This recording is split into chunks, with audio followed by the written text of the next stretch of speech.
Welcome back to the Parent Edit podcast and this new side to the podcast we are launching, which is In Conversation With, where we're going to invite on experts, interesting people, creators, mums, and we're going to talk about all things life on the internet, amongst many other engaging and dynamic topics. Today I've got Victoria from Four Walls Farm, who I count you as a friend because most of my friends are internet friends.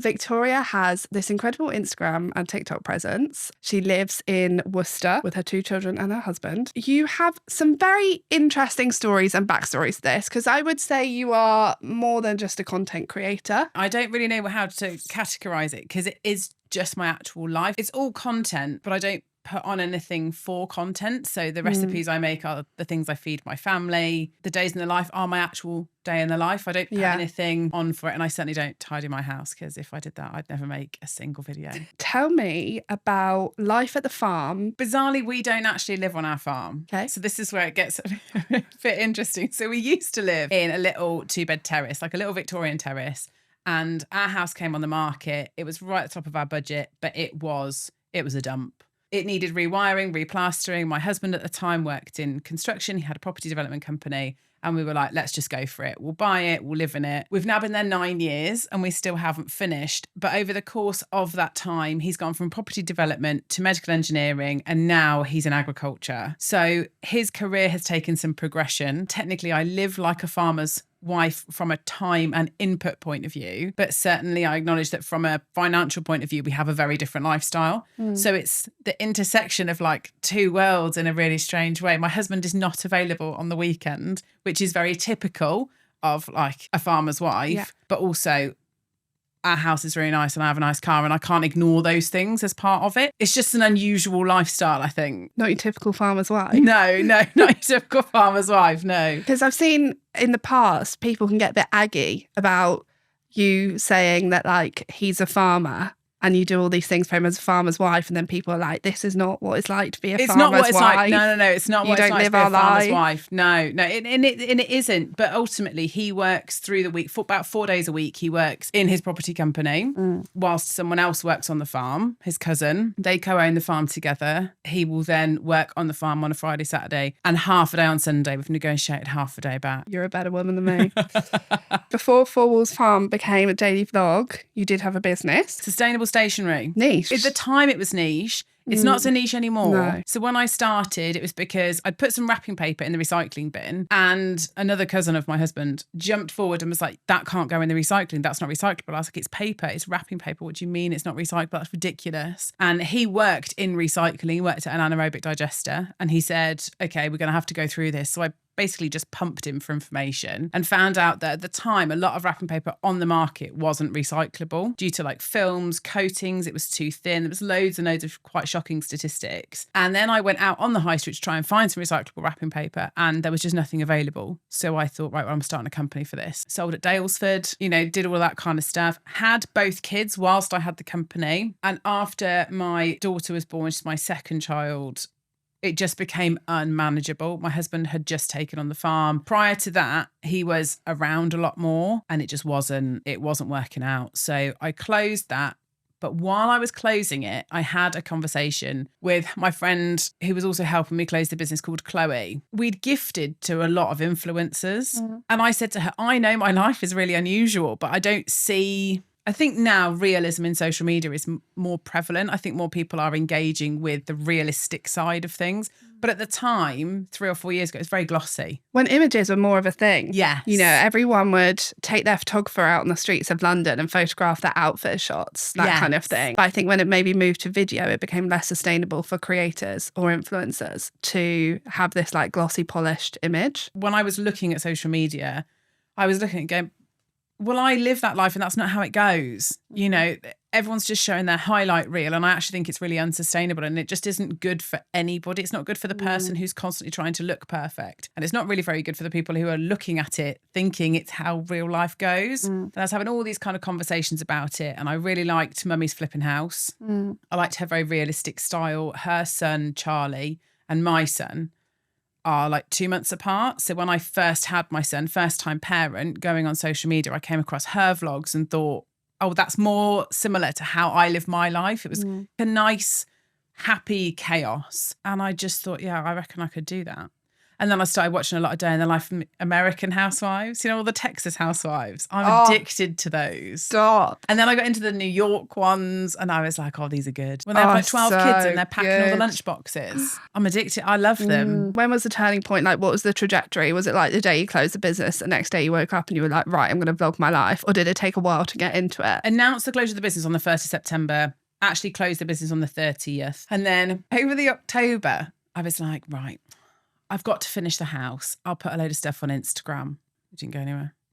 I was trying with a very small baby and a very young toddler, because my kids are 17 months apart, to clean the side in my kitchen to take a perfectly posed shot of croissant, and it just wasn't happening. Like I had set myself the challenge of posting every day, and I was like, I can't post every day. So I was gearing up and I was having those conversations, and my one friend Tor, we were doing drop off at the childminder, and I just said, oh, I've got this idea, and she just turns and she's so direct, and she just went, babes, that's great, but you can't be like every other beige flower out there. Like you have to put your personality across, otherwise I just won't watch it.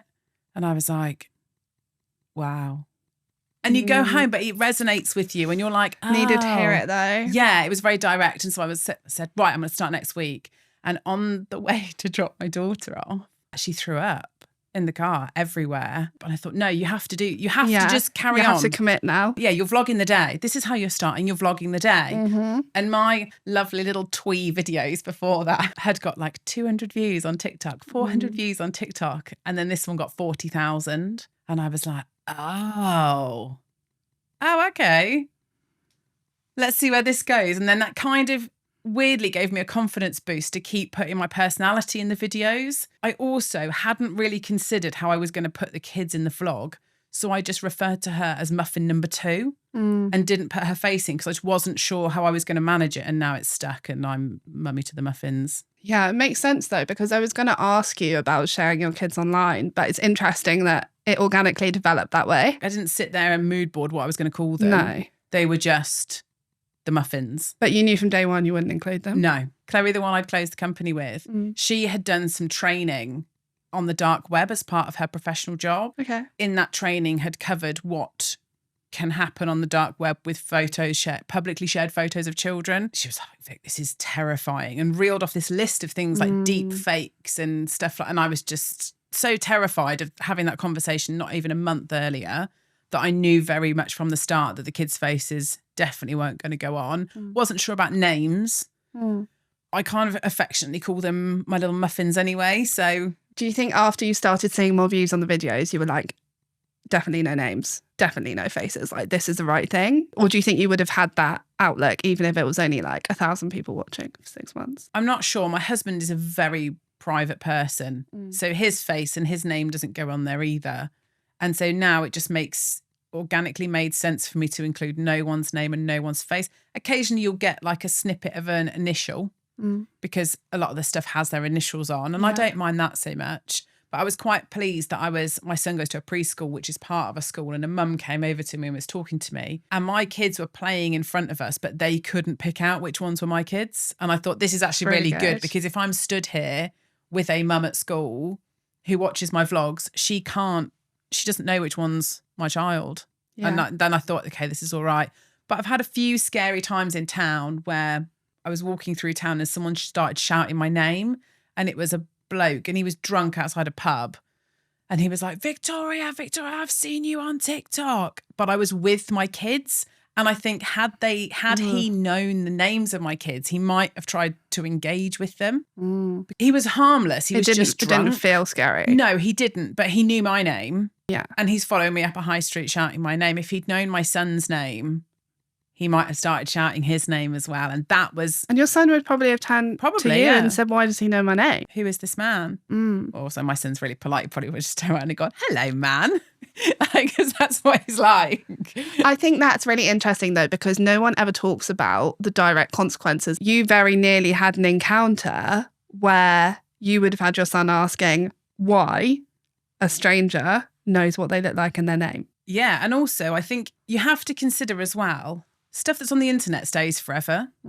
If I put my kids on the internet and I put difficult situations of my kids on the internet, in 5, 6, 7 years' time, when my kids are at school and I don't know, you've got a kid who's got a mobile phone and goes back through my old videos, they could screenshot photos of my kids crying. They could screenshot photos of your kids having a tantrum. I mean, my kids obviously aren't. Or those you photos vlogging aren't out about there. potty training them. Me vlogging about potty training them or showing them in the bath, any of that kind of stuff. And then be like, look at you.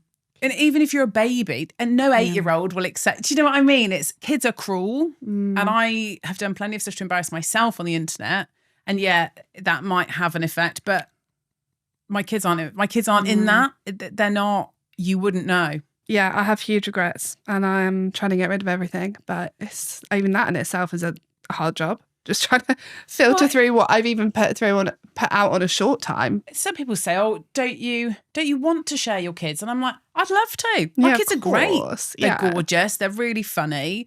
You know, and there's so much of my vlogs. They would probably make great content. They would make great content because my son, he's like this super polite little old man. Yeah. And we're at the barber's the other day and he just obviously had enough and he just turned to Mark, the barber, and he just went, "Excuse me, I've had enough now, thank you. I'd like to get down." Would have made Vlog great gold. viewing. Do you know what I mean? You can't take it back. I think when they're babies, it's all right because babies don't always look like how they're going to turn out. But I think you can always stop. Was the first piece of content where you got that 40,000 views, was that the one that made you think, oh, this could be something? Or did you just steadily see momentum? Because a lot of people say, I fell into this because I just had one piece that went really viral and I became an overnight success. It's kind of a tough question to answer, really, because I didn't start with the idea of it becoming anything. I just started with the idea of gaining a level of identity for myself. I didn't sit there and think, I want to make loads of money on the internet. And I certainly didn't sit there and think, oh, this will be a long-term career for me. That didn't occur to me at any point. It was more that I'd closed my business and I wanted an identity. At home, you can do a lot and your labour is entirely unseen. You can hold a whole family together and everyone just says, "You're a stay-at-home mum. Good job if you can get it."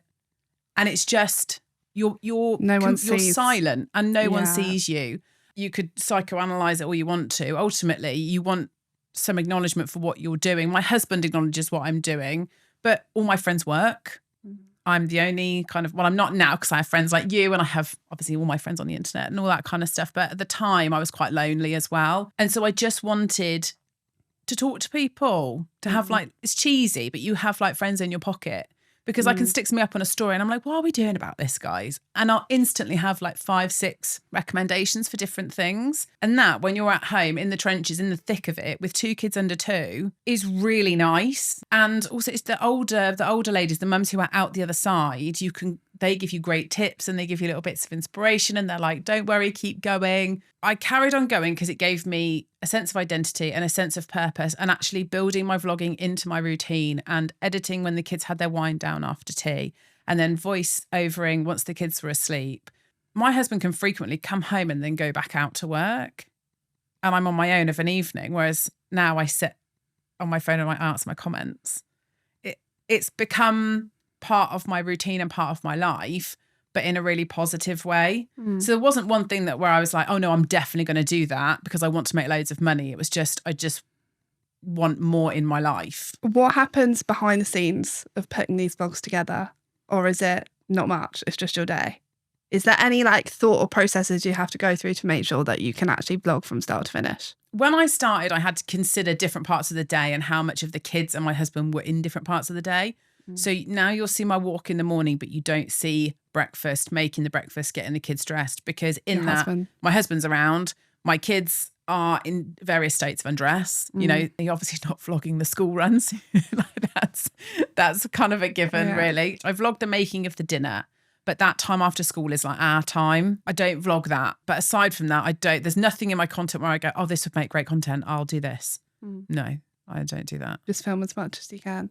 Yeah, and I do 1-second clips. That's why they move so quickly, because I don't like walking around on my phone. I don't like walking around with a phone here. Oh my gosh, do that again. Yeah, I love that.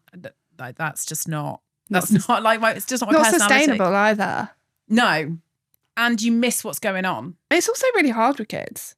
My daughter has said to me before, "Mummy, don't go on your phone." That is humbling.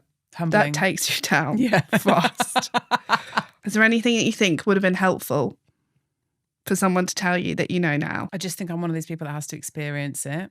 I'm one of those like hard learners, the ones that got to learn the hard way. Fair. There's a lot of people that when you start, everyone tells you, oh, don't listen to the people when they say negative stuff. Actually, I've learned stuff about my vlogs that I wouldn't have learned if I hadn't had negative comments.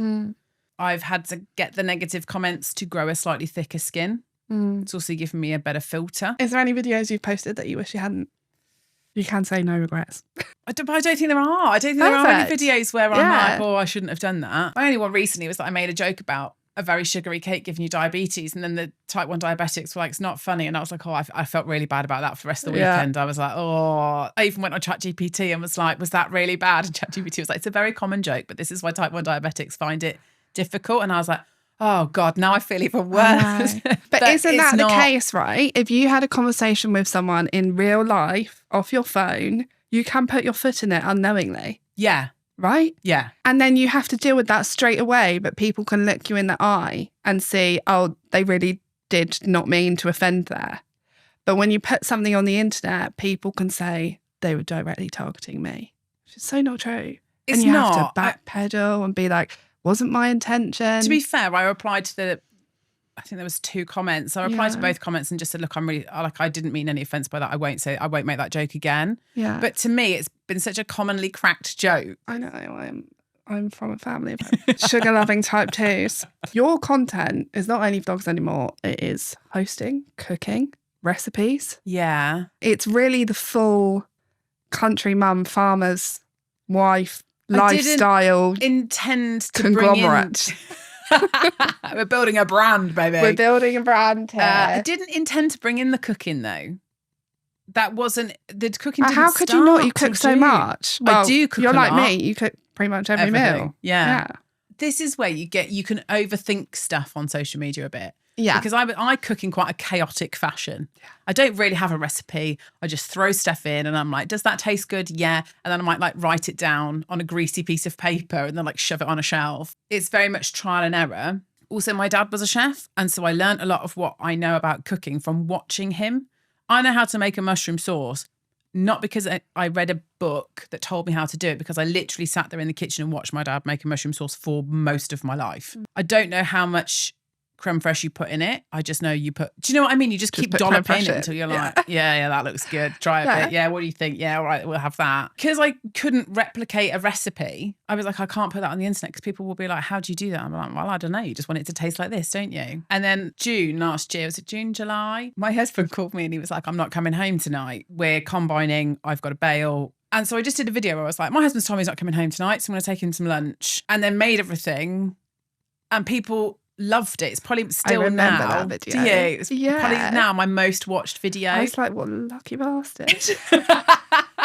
And I want to be your husband. Also, don't show my husband this video, I think was what I commented. I think so. I thought people would hate that part of my personality where I'm just this very chaotic and I talk to myself and I'm like, oh no, that's not good. We'll do some carrots for health. Like, I just thought, people will not like that. And actually people loved it. And so then I started doing more cooking videos. And then I did a roast beef video. We had some friends over in October. And bizarrely, I'd written down vlog roast video. And I was like, I don't even know how I'm going to put this together. No. And Rich and Kate, our friends, had come over. And I just filmed the whole thing. And Rich was like, so I hear you've started doing videos on the internet. I was like, don't say that too loudly at a pub, Rich. Like, people will get the wrong impression. Yeah. So we're all like laughing about it. And he was like, well, have you filmed this? And I went, yeah, I have, yeah. And he was like, well, send it to me when you put it, on the internet. And I was like, oh, okay. So I made the video, voiceovered. I think I finished the video at like 9:05 in the evening because I'd gone over and over and over and over. I don't write a script. So like, I just say it as it happens. And I'd overthought this to such an extent. I was like, I'm just going to post it.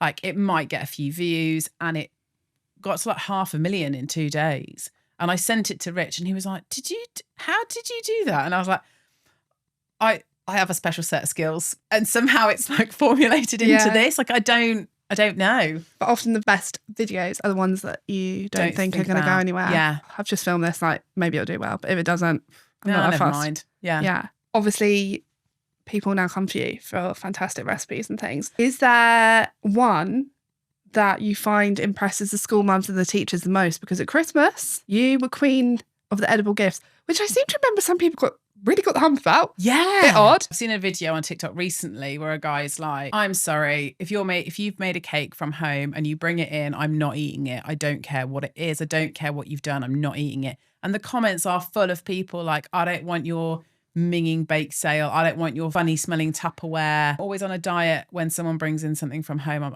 I've never seen their kitchen. And I was like, wow, we've really reached a point here where someone's done something with a lovely intention and love in their heart and has thought, oh, I'll take this in for the people at work. And actually someone at work is sitting there thinking, I'm not eating that. And I just thought that's sad. It's a sad state of society, isn't it? It's a sad thing when you can't look at someone's effort. The more savage part of me would be like, don't eat out. If you want to inspect everyone's kitchen, just don't eat out. Yeah. Like don't go to a pub. Worked in don't go to a restaurant. Yeah. If you've ever worked in hospitality. And they're like, yeah, but they've got stars on the door. I'm like, stars mean nothing. Because they cleaned well on the day. Yeah. You can revise stars as well. You can get a 1-star rating and then they'll come back in 2 weeks and give you a 5-star rating. So what are you going to make the teachers this year just to piss off the people? You getting a heads up? Do you want a heads up on this? Probably do some... See, I'm just doing the thing where someone asks for money and I just pay them, which feels really lazy. I would actually rather make something, but I was having a baby last year. I think at the end, when they break up for the summer, I'll probably do like a box of ice biscuits. That they always seem to go well. Don't want anything that's going to melt, so no chocolate in the summertime. But at the moment, though, the teachers are doing well out of me because all the bakes I do for social media all go into school. My husband doesn't want them because he's like, I'm getting fat, stop feeding me. But then I ran into one of the teachers and she was like, oh, I saw that thing on your social media. I went, oh, well, next time I make something, do you want it? And she was like, yeah. So now if I bake it, it goes into school the next day. Nice. I mean, we're getting good mum points here, aren't we? Yeah. No need to join the PTA because you just keep them all fed. The PTA want me to join. I bet they do. I'm sure it's for more than the baked goods that you'll turn up with the meeting. I'm sure it's my shining personality. It's your shining personality and sense of humour. I'd want you on the PTA. What's in the fridge that's always there if you run out of food and you're like, oh, I need to make supper cheese. Oh, nice. Cream cheese and tomato puree with some water and some oregano. That's like an instant creamy tomato sauce. Yeah. My son's favourite thing when he was growing up used to be pasta, cream cheese and peas. And you can put that together in not even 5 minutes, well, just as long as it takes pasta to cook. Yeah. Basically, I use it as a pasta sauce. Pasta sauce. Yeah. So a bag of pasta. Pasta and some cream cheese. And Can't go wrong. No. Okay, because then like any veg will go in it. Yeah, blend broccoli into it, basil into it, avocado into it. I don't really do carrot because it just looks a bit like bright. Yeah, I've done all kinds of things. Chuck a bit of cream cheese in. If you got to the evening and you just had to cook for you and your husband separate to the kids and you were feeling really lazy but you wanted to put something nice together, what are you going to cook? Steak. Nice. Steak and blue cheese salad. You're so inspired. I am in that part of postpartum where I'm like, a piece of toast is a push. You know, and I used to be like queen of hosting, like literally just love cooking, like love recipes, was just always into the food and everything. And right now I'm just like, we have to eat to live. But that's so as good as it gets. That's so normal. My youngest kid is 2.5. Yeah, I still want another one, but my youngest child is 2.5. I am out of that. Your youngest is how old? She's like five months. Yeah. Yeah, stay alive, babe. Fish fingers and peas all the way. Yeah. The worst part is my husband would be delighted if that's what I gave him, but I can't bring myself to do it. What is like the best piece of cooking advice you'd give for another mum who's like, I've got a couple of kids, I'm busy, I've got school runs, I've got clubs, I've got places to be. I just want to maybe add something new to our cooking regime or be inspired by some new ingredients in the fridge. Like, what kind of advice can you give to someone? Well, you could watch Wholesome in a Hurry. Nice was good though, wasn't it? I think you just have to think about the food you like and think about how, if you can fit that in. Like, I love Chinese, so I make fried rice a lot. Sweet corn, peas, scrambled egg, rice, chicken, soy sauce. I like that. Yeah, delicious. I want to eat that. There's 2 vegetables in it. You know, for a long time, both of my kids tried to pick both vegetables out of it. But you know what? We still served it. They now eat it. Were you one of these mums that was quite hardcore about just keep offering your kids the same like healthy foods and variety of meals? Because it can go in ebbs and flows, can't it? Where it's a bit disheartening trying to get veg into them and keep meals variety. But I think you all eat the same thing, don't you? We do all eat the same thing. Yeah, I try. My son was a bit more challenging than my daughter. relentless. My daughter was baby-led weaning. She wouldn't eat a pouch. God, she used to like throw them across the room. Don't insult me, mother. Yeah, literally. It was like, I'm not eating that. Get that out of my face. And I used to tried the self-feeding, tried everything, and she would just like love it. So she then went to, and I think it was just out of desperation, she went to like strips of steak, strips of chicken, broccoli. She used to love corn on the cob, watermelon. It wasn't born out of, I'm going to feed my kids steak. It was like, I've got to the end of my tether. What have I got left? Yeah. There must have been a bit of chicken or something left. And I was like, well, do you want this? And she was like, just gnawed on it. But then she started on like prawns, like big prawns. She started eating big prawns, strips of mozzarella. Like that child now, she'll eat anything. She's peeled a Haribo off the floor of the David Lloyd changing room before. She literally will put anything in her mouth. Yeah. But my son, who was weaned onto homemade purees and pouches, and when you can afford to lavish the love and care and attention on your delightful firstborn, oh my gosh, he had everything made for him. Everything. And now he's so picky. She will eat anything. She got like a strip of mozzarella shoved in her face and she was like, all right. Yeah. But now he... Got to take what you can while you get it, right? Exactly. Second child might energy. not get fed for another few hours. She was like, oh, right, yeah, that's for me. It's fine, yeah, you turn around, find annoying on a pencil. She was like, everything is edible. Whereas my son, because, he'd had like avocado and basil puree spread on toast and he'd had all of these things, is now like, oh, mummy, I can't cut that. Oh, mummy. And I'm like, okay, darling, let me cut that up for you. Do you know what I mean? So I feel like this is also boy mum energy. I went two ways. First and second child. Yeah, it is. It's first and second kids. Walk me through a typical day in the life. Are they always the same? They are. But that's because I kind of have this firmly held belief that kids respond well to routine. My kids have responded well to the routine that we have. So true. But that routine has been built around them. It's not a routine I downloaded from the internet and went, right, this is our life now, guys. We have grown over the time. So now I do a walk in the morning. Didn't start my walk until both my kids were sleeping through the night. A lot of mums are like, how do you fit in a walk? I'm shattered. I'm like, then get the sleep. Like sleep is more important than steps. Got to prioritise stuff. So now I do a walk every morning. I leave at 6:30. I get back about 7:30. In that time, both of my kids will have woken up. My husband will usually have given them some toast, some warm milk, maybe some juice. They'll have let the chickens out. They'll have collected their eggs. Usually when I get home, we will kind of tag team a little bit. He'll have started scrambled egg and then I'll come back and I'll pick that up. He'll go for a shower, get ready for work. And then the kids will have their breakfast. Then we get them dressed together. Then he will get off to work. I will take the kids to swimming lessons or to school or to preschool or to the park or wherever it is we're going that day. And that is true of 7 days a week. Are you have to get out the house? I'm a mornings out, afternoons in type of mum. Yeah, me too. And also I then use the afternoon when they're like quiet and I think, oh, I've got 5 minutes here. I will get whatever we're doing the following day ready. By that point, someone's like trying to kill each other. Also, you start to learn different cries and different screams. You're like, it's a You're fine fine. Scream, right? Yeah. Some advice for mums looking to get into content creation. If you overthink it, you won't start. If you think you need to be perfect, you won't start. The beauty of it is in the journey. People don't want a finished article. They want to follow the journey. They want to see how they can see themselves in your journey. I think most people like relatable content because they want to be able to see themselves in your content. No one can relate to the finished article.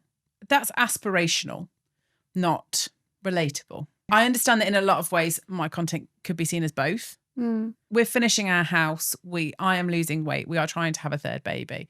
All of those things are journeys. It also depends on why. If you want to share your journey and you want to build a community and you just want a level of reassurance that you're doing it right, I think, yeah, go into content creation. But especially now that there are a lot of people doing it, I don't always know that the money that people think is there. But would you say the money is good? I mean, the money is good, yeah, but once you reach a certain point. But if you're going into it with like 300 followers and you think, oh, I'm going to get 10 grand a post in the end, that money's not there. No. This is going to sound quite controversial. Content creation, you don't get paid for 90% of the work that you do.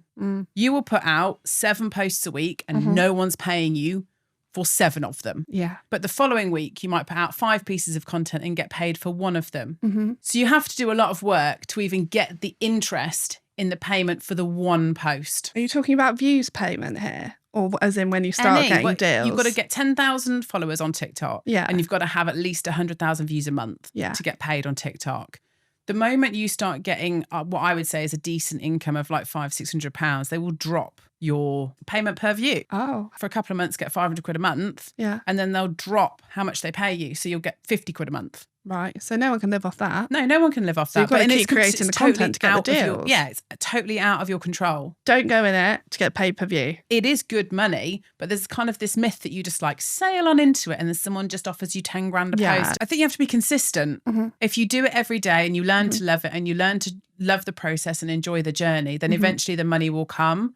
But if you start out to make the money, I think there is a ceiling on what you can do. Interesting. I've started doing ads so that I can have a podcast because I listen to a lot of podcasts and I enjoy the medium of podcasting. Yeah. So I've started doing ads to accumulate a pot to start podcasting, which ultimately grows what I'm doing. Yeah. I've had a lot of people come to me and be like, but why are you doing ads? Because you've got enough money. And I'm like, I do not have enough money to start a podcast on my own without generating some level of income. Also, I like to think my ads are quite in tune with the content that I'm doing. I think your ads are very aligned. I don't do anything that isn't aligned. No. And it's really easy to do stuff that isn't aligned. You'll get a lot of offers from people that are just not your kind of thing. I got an ad offer for a skincare brand that do a children's bubble bath. For a fee, they wanted me to show using this bubble bath at bath time.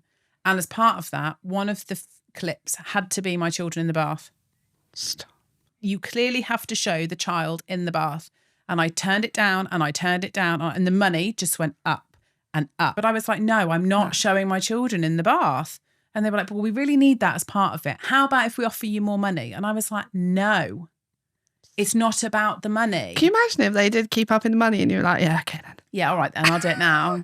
I'd take back all my morals. And in the office, they're like, oh, we knew we'd get her. We got her in the end. What's next for you? I want a you podcast. have told people you want a podcast. I have said I want a podcast. I'm trying to like talk this into being. I mean, no, you've got to. It You've starts got to say in July. Okay, the podcast starts in July. No, the prepping for the podcast starts in July. Of course you are this planned about it. Right, yeah, okay. I found a producer. I've got my guests ready. I'm doing it at my house so that I can still do the school run around it. I've bought the chairs from HomeSense because obviously I'm an aesthetic girl. Like I saw the chairs and was like, I'm having those chairs. I need to sort mics. So I've kind of got everything ready, but I just needed a couple of months to get my life in order. And I also have to clear out the room where we're going to be doing the podcasting and actually put up the soundproofing. I want a cookbook. You want a cookbook? I actually want 3. Yeah, okay. I want to do one essentials book where I have all my recipes together. Yeah. And then I want to do one wholesome in a hurry book where it's all the quick recipes I together. hope you've copyrighted that. No, but I will go home and do that now. Yeah, thank you. But I also want to put a chapter in there about overnight bake sale. So, you know, when your kids come home from school, I hear it a lot from my mum friends. Kids come home from school and they go, I need this for tomorrow, mum. I'm going to do a bit in there where you could do what you can do overnight and what you could do from a petrol station. Because I feel like I want to put together a list. I'm going to go to my local petrol station and find what I could make from the petrol station that isn't what everyone else is making. Put that in Wholesome in a Hurry. Yeah. And then my third book is something that actually I've only recently just been asked for, is about hosting. I wasn't going to do hosting content because I feel like it's already done and it's usually done quite well. But I think my kind of chaotic showing how I put together hosting. So like I'm hosting 8 in 4 hours. This is what I'm cooking. I'm hosting 12 in 24 hours. This is what I'm cooking. Nice. So it literally talks you through. So I hosted, for example, 11 on Sunday. I made a vanilla cheesecake the night before. And then I put the pulled pork in the morning. Then I made the rolls. I did the corn, cut up the chips. Done. Okay, so the whole process from start to finish, that will be part of the book. And that will be all part of the book. So like hosting brunch, hosting lunch, hosting dinner, being a good guest. I think people, it's almost like a lost art of saying like, I'll bring a dessert, like never turning up empty-handed. Yes. Like how far is too far when you come to help. Yeah, also people always say, no, don't worry, I've got it covered. What can you do when they say that? Yeah, what can you bring? Bag of crisps. Where can people find you? I'm on Instagram at 4 Walls Farm, on TikTok at 4 Walls Farm. On YouTube at 4 Walls Farm, although there's nothing on my YouTube. I need to do that. Thank you very much for thank you. schlepping into London and joining me for this. We will leave all of Victoria's handles below and please go and follow her new podcast when it comes out. Thank you.